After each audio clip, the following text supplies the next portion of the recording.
অনুকরণ আর অনুসরণ করাটা খারাপ কাজ নয়। আমরা বহু লোককে অনুকরণ করি এবং অনুসরণ করি, মহান মহান ব্যক্তিদের। অনেক সময় নকলও করি, আর নকল করি বলেই মিমিক্রি হয়। আর মিমিক্রি কিন্তু একটা ক্রিয়েটিভিটি, সবাই করতে পারে না।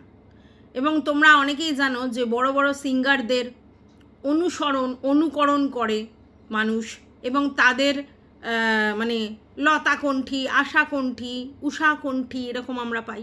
তার মানে কি নকল, তাই তো? তো এগুলো কোনোটাই খারাপ কিছু নয়, এগুলো ভালোই জিনিস। কিন্তু তুমি কোনটা অনুকরণ করছো, কোনটা অনুসরণ করছো, কোনটা নকল করছো, সেটা বড় বিষয়। বুঝতে পেরেছ? কারণ আজকের আমাদের বোতল বলছে, তোমরা অনেকেই বলছো, একজন দুজন বললে হতো, অনেকেই বলছো আমি ম্যান্ডুকে নকল করছি। তো ধরে নিই যদি আমি ম্যান্ডুকে নকলই করি, তো খারাপ কি করছি বলো তো? একদমই না, খারাপ কিছুই করনি। কিন্তু কথাটা হচ্ছে তুমি কোন জিনিসটা নকল করছো, কোন জিনিসটা অনুসরণ করছো, কোন জিনিসটা অনুকরণ করছো, সেটা বড় ফ্যাক্ট। ঠিক আছে? তো চলো, welcome back to my channel. আশা করছি তোমরা সবাই খুব ভালো আছো, আর আমিও খুব ভালো আছি নতুন একটা ভিডিওর সাথে। আমি রুনার লাইফস্টাইল থেকে। প্রথমে একটু ম্যান্ডুর বিষয় বলে নিই। ম্যান্ডু আজকের একটা জিনিস বলেছে যেটা দেখে খুব ভালো লাগলো, আমি গিয়ে একটা কমেন্টও করেছি। সেটা হচ্ছে, ম্যান্ডু বলছে অনেক কন্ট্রোভার্সি ক্রিয়েটারের নাম করে যে এরা আজকে সবাই খুশি হবে, এবং তারা জেনে এটা খুশি হবে যে আমি আমার মেয়ের কাছ থেকে তার মোবাইলটা নিয়ে নিয়েছি এবং টিভির রিমোটটাও নিয়ে নিয়েছিলাম, কিন্তু এখন টিভির রিমোটটা দিয়েছি, কিন্তু মোবাইলটা সে আর চায়নি, আর আমিও আর দিইনি। আর এতটাই দুষ্টুমি করেছিল আমার মেয়ে যে সে সাহসই পাচ্ছে না মোবাইলটা চাওয়ার। এক্স্যাক্টলি, বাচ্চাদেরকে মেরে পিটে কখনো শাসন করা যায় না। বাচ্চাদেরকে কি করতে হয়, এমন ভয় দেখাতে হয় যাতে কি না তারা সাহসই পায় না কোনো উল্টো সিধা কিছু করবার জন্য মা বা বাবাকে বলবার। ঠিক আছে? তো আজকের এটা খুব গুড ডিসিশন নিয়েছে আমাদের ম্যান্ডু। সে কন্ট্রোভার্সি ক্রিয়েটারদের কথা শুনে হোক, আর নিজের থেকে হোক, বা কোনো ভিউয়ার্সের কথা শুনে হোক, ডিসিশনটা খুব ভালো নিয়েছে। কারণ ওর মেয়ে একেবারেই ছোট, তো এই বয়সে ওর হাতে স্মার্টফোন দেয়া মানে অ্যাকচুয়ালি তাকে আরও বিপদের দিকে বা বিপথে ঠেলে দেয়া। কারণ এখন তো ওদের ভালো মন্দ বোঝার ক্ষমতা নেই। তো অন দ্যাট পিরিয়ড যদি তার হাতে স্মার্টফোন থাকে, আজকালকার দিনে স্মার্টফোনে কি না কি দেখা যায়, ইনস্টাগ্রাম ইউটিউব খুললে অনেক কিছু দেখা যায় যেগুলো এই রকম বাচ্চার দেখার প্রয়োজন নেই। ঠিক আছে? তো সেক্ষেত্রে তার হাত থেকে স্মার্টফোন নিয়ে নেওয়াটাই খুব ভালো কাজ। হ্যাঁ, খুব যদি ওর ইচ্ছা হয় কোনো জিনিস দেখার বা কিছু, সেক্ষেত্রে মায়ের ফোনটা মায়ের সামনে কিছুক্ষণের জন্য নিলেও ঠিক আছে। বাদ বাকি কোনো ফোন ওর পার্সোনাল করার কোনো প্রয়োজনই নেই। তাই ম্যান্ডি সেদিনকে যেদিন তার মেয়ের হাতে ফোনটা দিয়েছিল, অবশ্যই ভুল কাজ করেছিল। তার ইচ্ছে ছিল কি যে তারা যখন থাকবে না, অন দ্যাট পিরিয়ড মেয়ে যাতে তাদের সঙ্গে কানেক্ট করতে পারে কোনো দরকার পড়লে। সেক্ষেত্রে আমার মনে হয় মেয়ের কাছে একটা ছোট্ট ফোন থাকলেই হয়ে যেত, কিপ্যাড ফোন।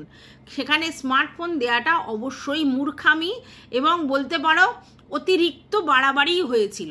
তো যাই হোক, আজকের ম্যান্ডি নিজেকে মানে ঠিকঠাক বুঝিয়ে সুঝিয়ে একটা খুব গুড ডিসিশন নিয়েছে। সেটা হচ্ছে মেয়ের হাত থেকে ফোনটা নিয়ে নেওয়া, কোনো কারণে মেয়ের হাতে ফোন না দেয়া। এখনও এটাও বলেছে যেহেতু আমার মা আছে, মানে আমরা যখন থাকি না, আমার মা এসে আমার মেয়ের কাছে থাকে, তাই কোনো প্রয়োজন যদি আমার মেয়ের হয়, মায়ের ফোন থেকে ফোন করতে পারে বা মা আমাদের সঙ্গে যোগাযোগ করতে পারে। একদমই ঠিক ডিসিশন, একদমই ঠিক ডিসিশন যে বাচ্চার যদি দরকার হয় বড়দের ফোন থেকে কানেক্ট করতে পারে। আর বাচ্চার যদি এন্টারটেন পারপাস কোনো সময় মোবাইল দেখার ইচ্ছা হয়, তাহলে বড়রা বড়দের সান্নিধ্যে, বড়দের সামনে ফোনটা একটু চালিয়ে একটু কিছু দেখলেও ঠিক আছে। তাহলে কি নজরটা আমাদের থাকবে যে ওরা কি দেখছে বা কি করছে। ঠিক আছে? এই মুহূর্তে ওর হাতে স্মার্টফোন দেওয়ার মতো বয়সই ওর হয়নি, বা সেই ম্যাচুরিটি ওর হয়নি। তবে হ্যাঁ, এই নয়, আজকালকার দিনে স্মার্টফোন খুব জরুরি হয়ে পড়েছে। তো স্কুলিং পারপাসে একটা সময় গিয়ে মেয়ের হাতে স্মার্টফোন দিতেই হবে, কারণ প্রজেক্টের কাজ এটা সেটা হ্যানা তেনার জন্যে। কিন্তু সেটা এই টাইমটা রাইট টাইম নয়। তো এই জায়গায় আমি বলবো গুড ডিসিশন নিয়েছে। আমাদের ব্যান্ডু। আচ্ছা, এরপর ও খাবার দাবার নিয়ে কিছু বলেছে। দেখো, আপরুচিকর খানা, কখনো আমার ভালো লাগছে না বলে তুমি খাবে না এরকম কিন্তু নয়। আমরা অনেক কিছু খাই যেগুলো অন্যরা হয়তো খেতে ভালোবাসে না। আমি তো অনেক কিছু খাই যেগুলো অন্যরা অনেকেই খেতে ভালোবাসে না। তো খাওয়াটা যে যার রুচির ব্যাপার, কিন্তু অবশ্যই একদিনেই লোটে মাছ, তার সঙ্গে গুগলিগুলো ও রান্না করেছে, তার সঙ্গে হচ্ছে মানে খাসির ছাঁট সেগুলো করেছে। তো একত্রিত এতগুলো পরপর রান্না, যেগুলো সবটাই স্পাইসি, মানে বেশি আদা রসুন পেঁয়াজের গুরুপাক রান্না, সেগুলো একদিনে করাটা ঠিক নয়, ঠিক আছে? তো সেই জায়গায় ও কী করেছে, এমন এমন রান্না করেছে সবকটাই আদা পেঁয়াজ রসুনের গুরুপাক। আর এই বর্ষাকালে পেটের মানে সমস্যা প্রচুর বেশি হয়, গ্যাস অম্বল বুক জ্বালা এগুলো প্রচুর হয়। শুনেছি ম্যান্ডির ফ্যাটি লিভার আছে, তো সেক্ষেত্রে ঝাল মশলা খাওয়া ওর বারণ। সেক্ষেত্রে একটা কোনো রান্না ও করলো, সেখান থেকে জুসটাকে বাদ দিয়ে ও খেলো, ঠিক আছে, কিন্তু যে কটা রান্না করেছে সে কটা সবই স্পাইসি। এবং আমি যে ও রান্না করেছে সেটা যখন খুললো দেখলাম কোনো রাতেই কোনো গ্রেভি নেই, পুরো শুকনো শুকনো, আর মশলাগুলো এত ভেজেছে যে রান্নাটা পুরো কালচে টাইপের হয়ে গেছে, মানে মশলা অতিরিক্ত ভেজে ফেলেছে, যার জন্য রেডিশের জায়গায় ব্ল্যাকিশ টাইপের এসে গেছে এবং একদম গা মাখা শুকনো। তো এগুলো খেলে তো শরীর খারাপ করবেই, গ্যাস অম্বল হবেই। একদিনে লোটে মাছ, লোটে মাছের সঙ্গে গুগলির সঙ্গেই, যাই হোক, গুগলি খাওয়া কিন্তু লোকে বলে উপকারী, কিন্তু সেটা মানে কি, সেটা চোখের জন্য ভালো হয় গুগলি, এবং সেক্ষেত্রে পাতলা রান্না করতে হয়। এরকম স্পাইসি রান্না করে গুগলি খেলে সেই রান্না কখনোই উপকার লাগবে না, ঠিক আছে? আর খাসির ছাট অনেকেই পছন্দ করে, ঠিক আছে, তার জন্য খায়, সেটা কোনো বড় ব্যাপার নয়, কিন্তু রান্নাটা কীরকম করেছে সেটা দেখতে হবে। তো রান্নাটা আমি দেখলাম কোনো গ্রেভি নেই, কিছু নেই, একদম শুকনো শুকনো গা মাখা, এবং ওই বললাম পেঁয়াজ রসুনগুলো সব ভেজে ফেলেছে। এইটা গুরুপাক হয়ে গেছে এবং তার জন্যই ওর অ্যাসিড হয়েছে, এমন অ্যাসিড হয়েছে যে ওর রাত্রিবেলার খেতেই ইচ্ছা করছে না। এবং সেটা বলেছে ও যে কমেন্টে, সবাই আমাকে বলবে কিছু করার নেই, তোমাদের জন্য খুল্লা ছাট। হ্যাঁ, তা তুমি যদি এমন কাজ করো যে ক্ষেত্রে তোমার শরীর এই লেভেলের খারাপ হবে, আর তারপরে তুমি যদি আবার সেটা দেখাও, তাহলে লোক বলবে না? অবশ্যই বলবে। তো সেই জায়গা থেকে যদি তোমাকে তোমার ভিউয়ার্সরা তোমার ভালোর জন্য তোমাকে শাসন করে, বকে বা বাজে কমেন্ট করে, অবশ্যই তাদের রাইটস আছে, ঠিক আছে? তো যাই হোক, এটা গেল ম্যান্ডির কথা। এবার আমরা চলে আসি বোতলের কথা। বোতল কি বলছে, যে তোমরা সবাই বলছো ম্যান্ডির আমি নকল করছি।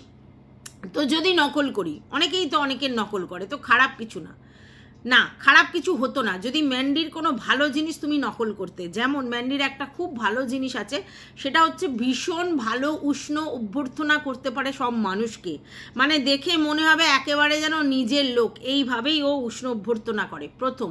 দ্বিতীয় কথা হচ্ছে তার ধৈর্য প্রচুর, এবং আরও একটা ব্যাপার হচ্ছে যে প্রচণ্ড মানে না গায়ে মাখা, কোনো জিনিসই ও গায়ে মাখে না এবং কোনো সময় সেই লেভেলের রেসপন্সই করে না। তাহলে তোমার তো সেই গুণগুলো নেই। তোমার ধৈর্য আছে, এটা আছে, আমি জানি তোমার ধৈর্য আছে, কিন্তু তুমি যেই না তোমাকে নিয়ে কন্টেন্ট হচ্ছে, তখনই তুমি নয় ব্লগ চ্যানেলে বা কন্ট্রোভার্সিয়াল চ্যানেলে কন্ট্রোভার্সি করতে বসে যাচ্ছ। তাহলে যদি ম্যান্ডির জিনিসপত্র তুমি নকলই করো, তাহলে আবার যদি কোনো কন্ট্রোভার্সি ক্রিয়েটার তোমাকে নিয়ে কন্টেন্ট করে, তাকে আবার সেইভাবে রিভার্স ব্যাক উত্তর দেওয়ার কোনো প্রয়োজন নেই, তাই না?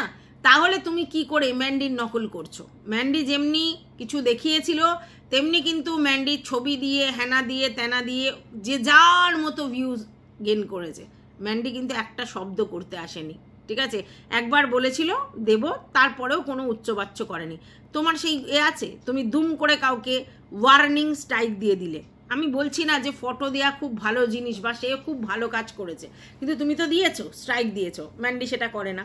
দ্বিতীয় কথা হচ্ছে ম্যান্ডির ফটো সবাই দরাজ দরিয়ায় ইউজ করেছে, তুমি করেছো? তুমি অ্যাজ আ ব্লগার যদি ভাবো ব্যাপারটা, তাহলে তোমার সেই জায়গায় ধৈর্যটা নেই। তৃতীয় কথা হচ্ছে যে ম্যান্ডির কোন জিনিসগুলো তুমি অনুসরণ করছো, তার যে ওই লেভেলের নাটকীয় যে ঘটনাটা ছিল সেটাকে তুমি অনুসরণ করছো। তাহলে তুমি যদি অনুকরণ করতেই হয়, কারোর ভালো জিনিসটা করবে নাকি খারাপ জিনিসটা করবে? তাহলে তুমি খারাপ জিনিসটা করলে তোমাকে খারাপ কথা শুনতে হবে, তখন তুমি আবার বুক বাজিয়ে এসে বলবে যে কেন কারোর কি অনুসরণ করা ভুল বা হ্যানা ত্যানা অনেক কথা বলতে আসছো। কেন বলতে আসছো কেন? কারণ তুমিও জানো যে তুমি কতটা নাটকীয় জিনিসটা করেছো। কেন? দেখো, তোমার ফ্ল্যাটে যাওয়ার কোনো না কোনো উদ্দেশ্য ছিল, সে যেই কারণেই থাক, সে তোমার বাড়িতে কোনো লোকজন আসুক, বা তোমার শ্বশুরবাড়িতে এসে কেউ সিন ক্রিয়েট করুক, বা তোমার এই প্রশাসনের ঝামেলা হোক, বা কোনো আইনি সমস্যা হোক, যে কোনো কারণেই হোক, তোমার মনে হয়েছে ওই বাড়িটাকে স্কিপ করে তোমাকে ফ্ল্যাট বাড়িতে থাকতে হবে কিছু দিনের জন্য হলেও, তুমি নিয়েছো, ঠিক আছে, নিতেই পারো। সেখানে তুমি এবং তোমার হাজব্যান্ড দুজনে মিলে থাকতেই পারো, কিন্তু তুমি সেই জিনিসটা এমন নাটকীয় আকারে দেখালে, তুমি কি বলে, আমার হাজব্যান্ড আমাকে ছি বলেছে, এবং তুমি নিজেও জানো সেই যে ছিটা বলেছে যদি বলে থাকে, তাহলে সেটা সে রাগের বহিঃপ্রকাশ করেছে এবং মুখ থেকে অফেন্সিভ কথা বের করে ফেলেছে, যদিও সেটা কখনোই কাম্য নয়, কিন্তু সে করে ফেলেছে। তুমি জানো, আমরা জানি না, তুমি জানো যে আমার হাজব্যান্ড আমাকে কোনো কারণে প্রচণ্ড উত্তক্ত হয়ে গিয়ে মুখ থেকে অশ্রাব্য কথা বলে ফেলেছে, এটা লুজ স্টক, ঠিক আছে। তো সেই যদি লুজ স্টক হয়, এবং তুমি একথাও বলেছো যে আমার হাজব্যান্ড এরকম মাঝে মধ্যেই লুজ স্টক করে, আবার নিজে নিজে যখন ভালো হয়ে যায় তখন আবার ক্ষমা টমা চেয়ে নেয়, তাহলে এরকম অনেকেরই অভ্যেস আছে যে তার পাশের যে লোক, মানে তার যে বউ বা বর বা যাই হোক, তো তার সঙ্গে কথা বলতে বলতে খুব রাগের বহিঃপ্রকাশে একটা বাজে কথা বলে ফেলে, অনেকেই বলে ফেলে রাগের হিতাহিত জ্ঞান ছাড়িয়ে, কিন্তু তারপরেই সে রিয়েলাইজ করে আবার ক্ষমাও চেয়ে নেয়। তাহলে তুমি সেই একটা ছি গল্পটাকে পাবলিকালি নিয়ে এলে কেন? তুমি তো জানো তোমাদের হাজব্যান্ড ওয়াইফের ব্যাপার, তোমার হাজব্যান্ড কোনো কারণে রাগবশত ভুলবশত তোমাকে বলেছে, তুমিও জানো যে এরপরে ক্ষমাও চেয়ে নেবে, কিন্তু তুমি কি বললে, আর কত সহ্য করব, 12 বছর ধরে সহ্য করে আসছি, অশান্তি হয়ে যাচ্ছে, আমাকে দজ্জাল, আমাকে মুখোড়া, হেনা তেনা, অমুক তমুক, এবং আমাকে বলেছে এই বাড়িতে তোমার গরম চলবে না, এবং বলা হয়েছে বাপের বাড়িতে গিয়ে রাগ দেখাও, তেজ দেখাও। এটা বেশিরভাগ ছেলেরাই বলে, যখন মেয়েরা খুব রাগারাগি বা কিছু দেখায় তখন বলে তোমার এই তেজ যে এখানে চলবে না, যাও বাপের বাড়িতে গিয়ে নিজের তেজ রাগ দেখাও, অনেক ছেলেই বলে এই কথাটা, ঠিক আছে। তো যাই হোক, আমি বলছি না এটা বলাটা খুব শ্রেয়, কিন্তু বলে। তাহলে তুমি যখন জানো যে এরকম তোমার বরের অভ্যেস আছে এবং তোমাকে প্রায়ই বলে, আবার তোমাকে বলে ক্ষমা টমা করে দাও, তারপরে তোমাদের রাগ অভিমানের পলা চলে, তারপরে তোমরা তোমাদের মধ্যে অ্যাডজাস্ট করে নাও, তাহলে সেই জিনিসটা পাবলিকালি আনার কি দরকার ছিল যে আমার বর আমাকে ছি বলেছে? সেই জিনিসটা বললে তোমার বরকে নিশ্চয়ই পাবলিকলি সবাই তুলসী পাতা ভাববে না, তোমার বরকে নিশ্চয়ই কেউ ছেড়ে দেবে না। যদি তোমার বরের মুখ থেকে এরকম অফেন্সিভ কথা বেরোয়, তাহলেই পাবলিক প্রশ্ন করবে যে তোমার বর হঠাৎ করে তোমাকে ছি কেন বললো। ছি কথাটা তো খুব ভালো কথা নয়, যে ছি তারপরে যে নালী জোগাড় হয়েছে, তো সেক্ষেত্রে সেই কথাটা তো খুব একটা ভালো কথা নয়। আর এটা কোনো হাজব্যান্ড তার বরকে কি কখন বলে, এই কোনো হাজব্যান্ড তার বউকে কখন বলে, এই কথাটার মানে তার কিন্তু চরিত্র খারাপ, সে নষ্টা, এটার মানেটা এটাই দাঁড়ায়। তাহলে তোমার বর কি তাহলে তোমার নষ্টামি দেখেছে, তোমার চারিত্রিক দোষ দেখেছে? না হলে তোমাকে এই ধরনের কথা কি করে ব্যবহার করে, মানে বিশেষণে ভূষিত করেছে কিভাবে, এই প্রশ্নটা আসবে। এবার তুমি যদি বলো যে রাগের মাথায় করেছে, করতেই পারে, তাহলে তোমার যদি জানাই আছে তোমার বর রাগের মাথায় হিতাহিত জ্ঞান ছেড়ে এরকম নোংরা ভাষায় তোমাকে ভূষিত করে, তাহলে তোমার এটা অভ্যেস হয়ে গেছে, তাহলে তোমার সেইটা পাবলিকালি আনা উচিত ছিল না। তোমার তার উপর রাগ হতে পারে, কথা না হতে পারে, হ্যানা হতে পারে, তেনা হতে পারে, কিন্তু পাবলিকালি আনার দরকার ছিল না। এবার তুমি পাবলিকালি আনবে, তাহলে পাবলিক তোমাকেও ধোবে, তোমার বরকেও ধোবে। আচ্ছা, তারপরে তুমি সেই ছিয়ের জন্য এমন জায়গায় চলে গেল তোমাদের ঝগড়া, যেখানে তুমি গেলে দার্জিলিংয়ে ঘুরতে, ওখানে সমস্ত মানে শর্টস করলে, ঘোরা বেড়ানো দেখলে, পাশাপাশি দাঁড়িয়ে ছবি তুললে, তোমার মানে কি বলবো কত কি তোমার বর করলো, তারপরে হঠাৎ বললে সেখানে গিয়েও নাকি তোমাদের মধ্যে অ্যাডজাস্টমেন্ট হচ্ছে না, তাই তুমি ডিসিশন নিয়েছো ঘর ছাড়ার। খুব ভালো কথা। এবার তুমি ঘর ছেড়ে 24 দিন না যেতে যেতেই তোমাকে আবার তোমার বরের সঙ্গে মিলঝুল করে আবার স্বামী স্ত্রীর মানে যা হওয়ার সেটা হতে শুরু করলো। এই জায়গাতেই মানুষের এই অতি নাটকীয়তা মনে হয়েছে, কারণ যেই মেয়ের এত আত্মসম্মান বোধ, ছি বলার জন্য, একটা ছি বলার জন্য সে লোটা কম্বল গুটিয়ে ফ্ল্যাটে চলে গেল, ভালো। আচ্ছা, এবার তার বরেরও এত আত্মসম্মান বোধ, বর বলল ঠিক আছে তুমি যখন একেবারে চলে গেছো এবার ডিভোর্স করে একেবারে করো, শাখা তোলো, সিঁদুর তোলো, শাখা পলা পড়বে না, অমুক না তমুক না, নানা গপ্প হলো। এবার তারপরে কিছুদিন পরেই আবার দেখা গেল যে তোমরা দুজনকে কিসিং হাগিং করছো, সিঁদুর পরাপরি হচ্ছে, প্রণাম করা হচ্ছে, আবার নতুন করে শাখা পলা পড়া হচ্ছে। তাহলে এগুলো হাস্যকর নাটক লোকের মনে হবে না?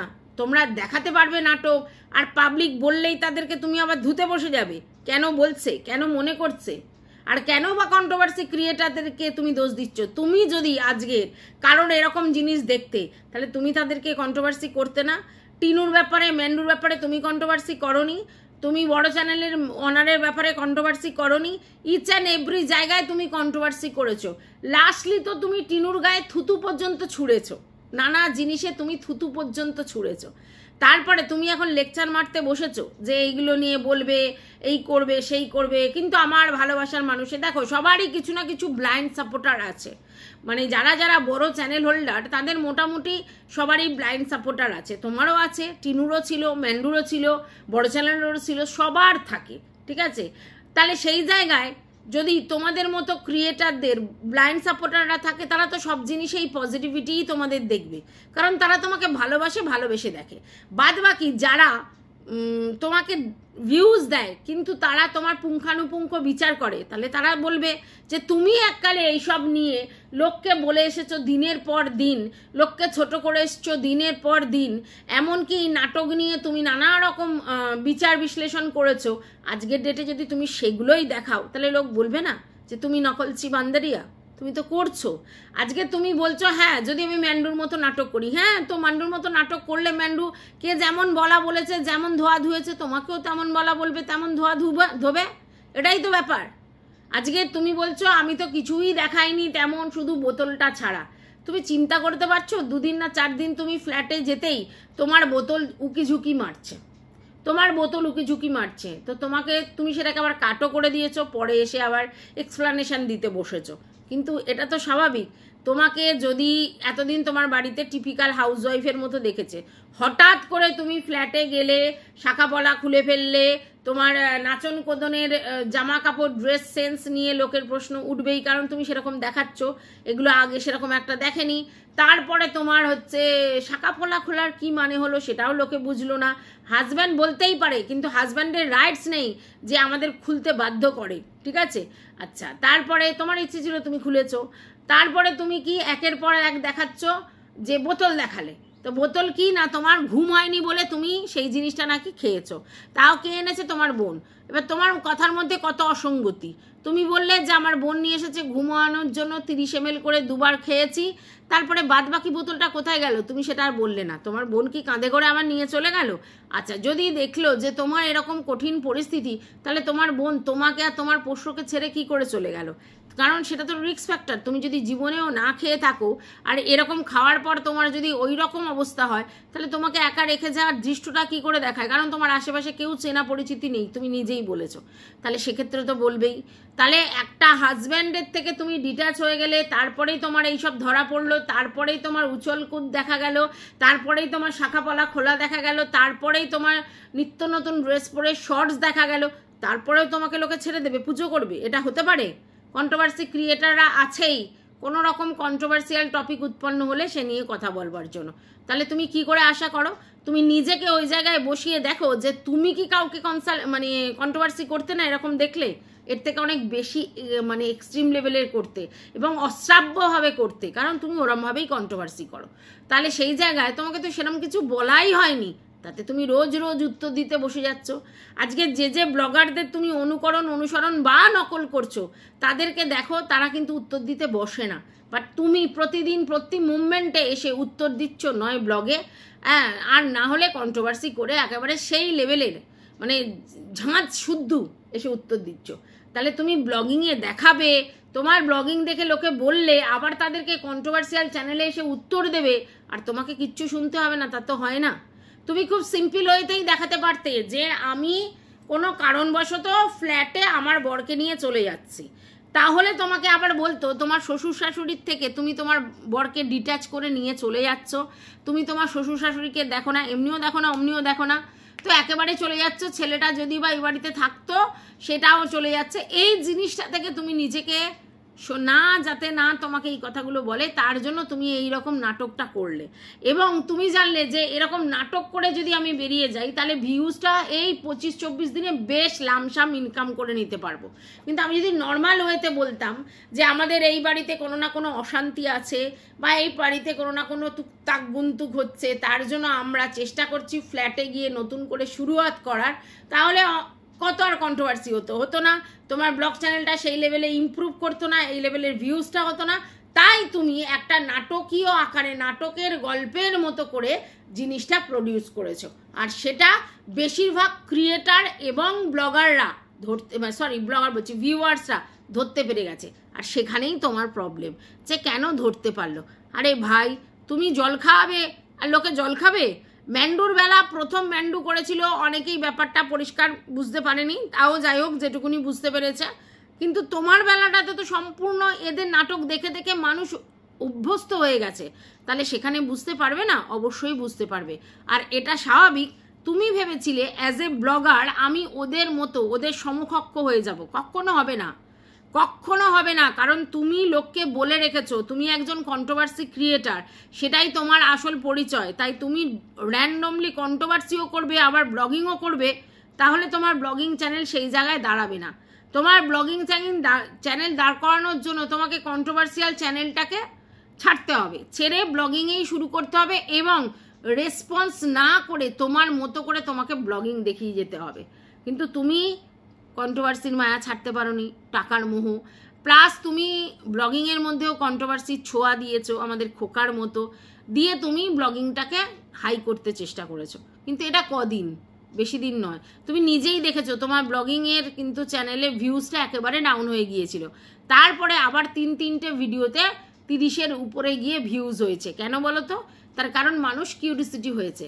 তোমার চ্যানেলও পুরো খোকার মতো হয়ে গেছে, যে যখন তুমি কোনো কন্ট্রোভার্সিয়াল টপিক দেবে বা এমন জিনিস দেবে যেগুলো নিয়ে মানুষ আলোচনা করতে পারে বা খিল্লি করতে পারে, তখন তোমার চ্যানেলে ভিউজটা হবে। আর তা না হলে তোমার চ্যানেলে ভিউজ নর্মালি ওই ভাত গড় দেওয়া, আর 3 বার করে ভাত খাওয়া, আর পোষ্যকে দই ভাত খাওয়ার দেখার জন্য কেউ দেখে না। কারণ তোমার ব্লগিংয়ে পিওর কিছু দেখারই নেই, পিওর কিছু দেখারই নেই। তুমি ওই ঘর মোছা, ওই ঝাড় দেওয়া, ওই বিছনা তোলা, ওই বাচ্চাকে তোমার পোষ্যকে দই ভাত খাওয়ানো, আর 3 বার করে ভাত। না তো তোমার রান্নার কোনো ভ্যারাইটি আছে, না তো তোমার কোনো জিনিস এক্সট্রা কিছু দেখানোর আছে। ব্লগিংয়ে অনেকে দেখায় সুন্দর করে ঘর গোছানো, বা সুন্দর করে আলমারি গুছানো, সুন্দর করে ডেকোরেটিং করা, বা সুন্দর করে আসবাবপত্র অন্য জায়গায় ট্রান্সফার করে সুন্দর করা। তোমার মধ্যে কোনো রকম ক্রিয়েটিভিটি কেউ দেখতে পায়নি। তাহলে তোমার ব্লগিং চ্যানেলে মানুষের ইন্টারেস্টটা দেখাবে কি করে? তোমার ব্লগিং চ্যানেল তখনই ইন্টারেস্ট দেখায় লোকে যখন সেই ব্লগিংয়ের মধ্যে কন্ট্রোভার্সির ছোঁয়া থাকে। তবু তো আমাদের খোকাকে বলতে নেই, খোকার মধ্যে তবু কি আছে, ওদের গ্রামীণ ব্যাপারগুলো আছে, ওর মা বাবাকে দেখানো আছে, বাচ্চাটাকে দেখানোর আছে, আশেপাশের পরিবেশ প্রকৃতির দেখানো আছে, গাছপালা, চাষ, পুকুর, ঘুরতে যাওয়া, বেড়াতে যাওয়া, অনেক জায়গায় ঘুরতে যায়, বেড়াতে যায়, পুজো দিতে যায়, বাড়িতে পুজো উৎসব হয়, এগুলো অনেক কিছু ব্লগিংয়ে দেখানোর আছে। হ্যাঁ, এমনি যদি আমাদের খোকা এই কন্ট্রোভার্সির টপিক ছাড়া ব্লগিং করে, তাহলে আমার অন্তত খোকার ব্লগিংটা নিহাতি খারাপ লাগে না। কারণ ওর মানে কি বলবো, এডিটিং ভালো, ওর পরিবেশ পরিচিতি ভালো, ওর বাড়ি ফ্যামিলির লোকজনগুলো দেখায় সেটা ভালো, ঘুরতে বেড়াতে যায় সেটাও খুব সুন্দর ক্যাপচার করে, তারপরে হচ্ছে তোমার কোথাও অনুষ্ঠানে খেতে গেলে সেগুলোও ক্যাপচার করতে পারে। তো এডিটিংটাও ভালো করে, ক্যাপচারটাও ভালো করে, তাই ওর ব্লগ কিন্তু পিওর হলে দেখতে খুব একটা খারাপ নয়। কিন্তু ও যেহেতু কন্ট্রোভার্সিয়াল ছোঁয়া দিয়ে ভিডিও করে ফেলেছে, তাই ওর ব্লগিংয়ে কন্ট্রোভার্সি না থাকলে মানুষ দেখতে যায় না। আর তোমার ব্লগের মধ্যে কিছুই নেই দেখানোর, কিচ্ছু দেখানোর নেই। তোমার আর তোমার পোষ্যর তোমার পোষ্যরও দই ভাত একবার খাওয়ানো, আর তোমার পোষ্য দই দিয়ে ভাত খেয়েছে আর চিকেন দিয়ে ভাত খেয়েছে এই শোনানো, আর তোমার নিজেরও তাই। রান্নার কোনো আলাদা কিছু জিনিস নেই, ঠিক আছে? পদে পদে রান্না করে সেগুলো সাজিয়ে গুছিয়ে দেওয়া নেই। ইভেন তুমি যে খেতে দিয়েছে, আমি দেখলাম তোমার হাজব্যান্ডকে, আমাদের বন্ধুকে, সেই বন্ধুকে খেতে দিয়েছো পাতে পাতে, মানে সেটা যে সুন্দর করে প্রেজেন্টেশন করে দেওয়া যায় সেটাও তুমি করো না। তাহলে এরকম যাহক তাহক কাজ কে ভাই দেখতে যায় নেট খরচা করে? তাই কন্ট্রোভার্সির ছোঁয়া আছে বলেই তোমার ভিডিও দেখে, না হলে সেটুকুনিও দেখতো না, বুঝতে পেরেছো? আর তুমি যে নাটক করছো তুমি নিজেও স্বীকার করলে, আর এটা বাস্তব যে তুমি নাটক করছো অবশ্যই ইন্সপায়ার্ড বাই ম্যান্ডি। কারণ তুমি দেখেছো ম্যান্ডি এরকম কন্ট্রোভার্সিয়াল টপিক দিয়ে নিজের চ্যানেলটাকে কোথায় নিয়ে গেছে। কিন্তু তুমি নিজেকে ম্যান্ডির মতো করে তুলনা করো না, কারণ ম্যান্ডির মধ্যে যে অসীম ধৈর্য সহ্য আছে, আর যে লেভেলের ও ইগনোর করতে পারে বা যে লেভেলের টলারেট করতে পারে, তোমার কোনোটাই নেই। তোমার মুখোড়া স্বভাব তোমার কন্ট্রোভার্সিয়াল চ্যানেলের জন্য ঠিক আছে, ব্লগিং চ্যানেলের জন্য নেই, ঠিক। তো যাই হোক, সেই জন্য তোমার এই রকম করেই ভিডিও দিতে হবে, আর তারপরেও আবার তোমাকে পাবলিকের কাছে এসে লেকচারবাজিও করতে হবে। এতই যদি লেকচারবাজি মারবে তাহলে এগুলো দেখাবে কেন? বরকে দেখাবে যে বর তোমাকে উল্টোপাল্টা গালাগালি দেবে, আর তুমি দেখাবে তোমার আত্মসম্মানবোধ প্রচুর, একা থাকবার জন্য লড়াই নেমেছো, 24 দিনেই তোমার লড়াই ফুস হয়ে গিয়ে আবার বরের সঙ্গে মিল হয়ে গেল। তো আমরা কি বুঝতে পারি না? অবশ্যই আমরা বুঝতে পারি। তো যাই হোক, এই ভিডিওটা এই পর্যন্ত। বন্ধুরা, তোমাদের যদি কিছু বলার থাকে কমেন্ট বক্সে অবশ্যই জানাবে। ভালো লাগলে ভিডিওটা লাইক করবে, পাশে থাকবে সাবস্ক্রাইব করে, অল নোটিফিকেশন অন করে বেল বাটনটা ওতে অবশ্যই বাজিয়ে দেবে। টাটা।